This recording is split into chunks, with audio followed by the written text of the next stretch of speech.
Okay, so welcome back to a new video, and in this video I'm going to talk about the mitigation block. So I did a video quite a while ago about the breaker block, and that seemed to be fairly well received, but I've had a fair few questions about the mitigation block and people don't quite understand that. So I'm going to go over in this video my understanding of the mitigation block. So if I do it in a line chart, this should help out those who are struggling with the concept a little bit. So essentially, a mitigation block is the last down close candle in a swing low prior to the lower high, right?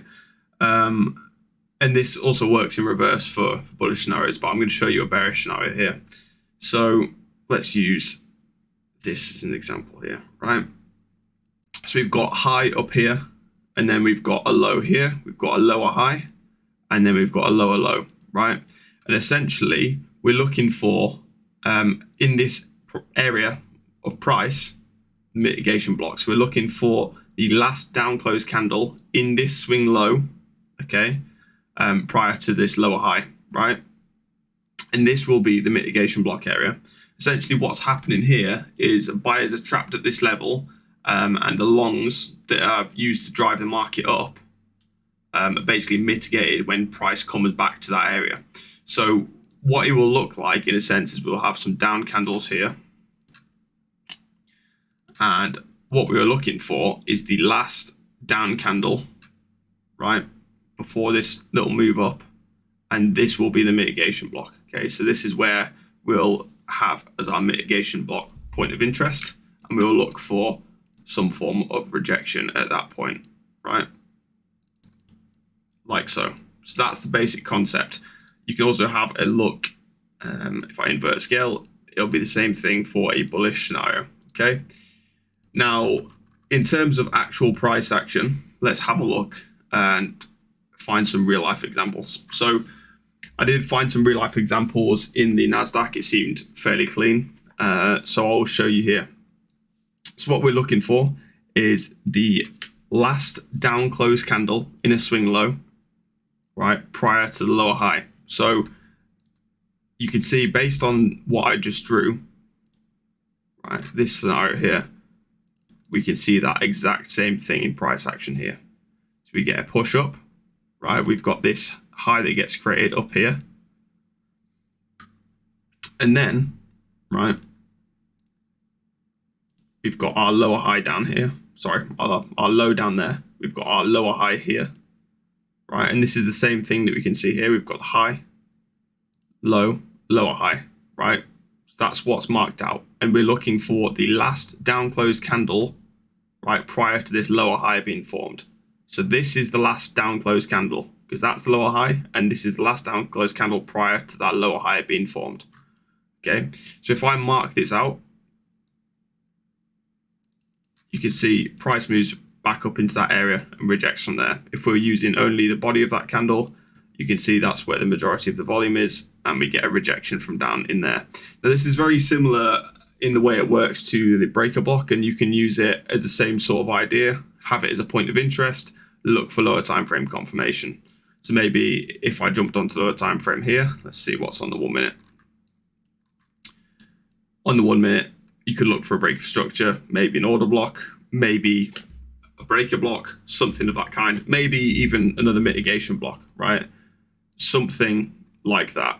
Now, what we can actually see is if we go down on this time frame, we can see mitigation blocks being formed all the way down.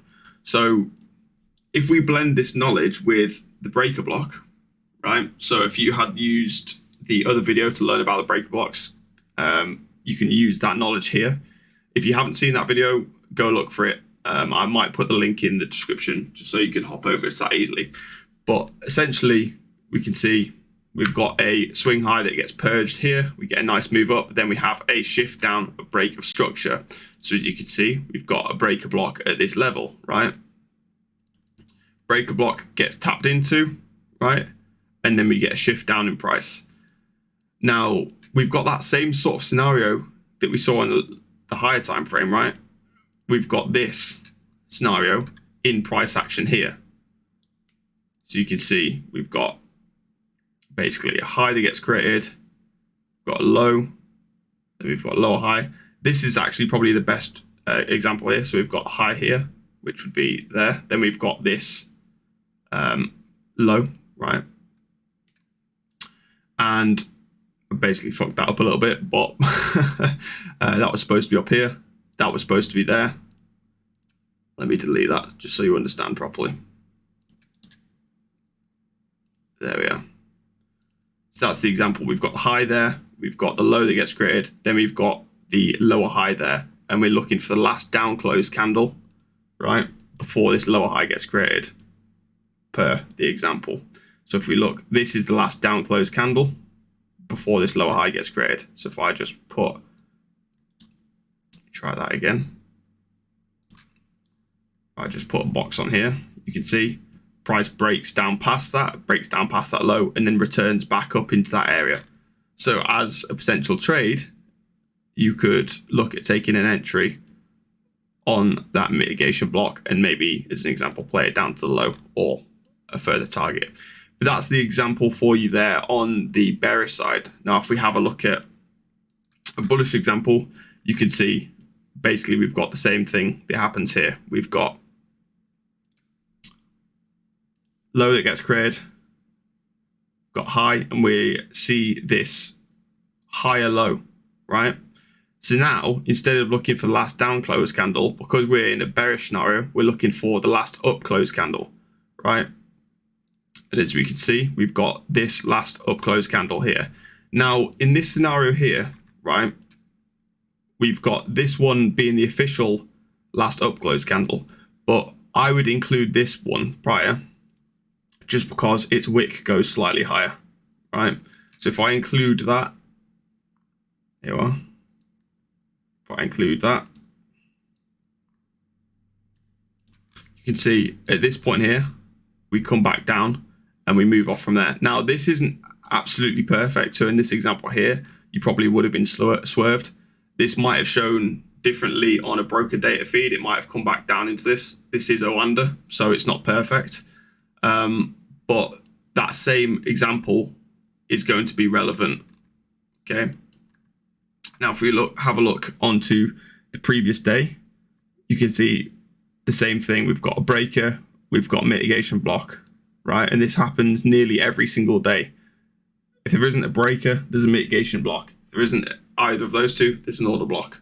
So if you can blend all of those together, your understanding of the market increases significantly, and you can allow yourself to find lots of different points of interest in order to trade off.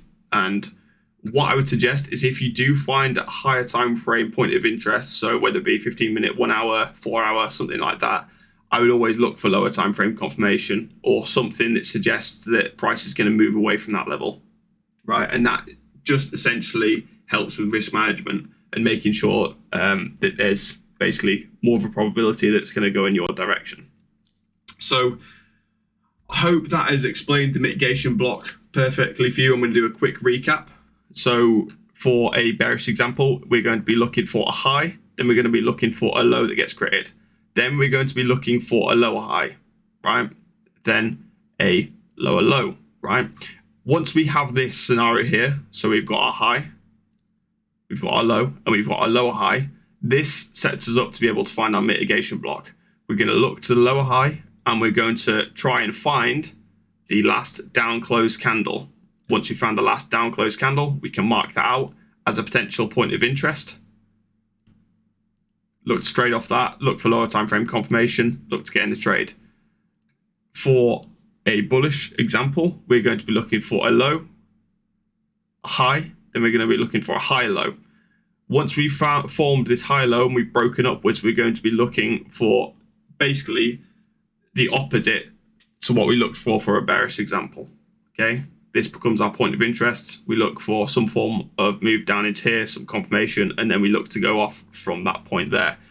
Now, as you can see, this is very similar to a breaker block. The only difference with a breaker block is instead of having a purge and liquidity, we just break structure to the upside. So a breaker block would be, we have a purge of liquidity here, then we get our break of structure.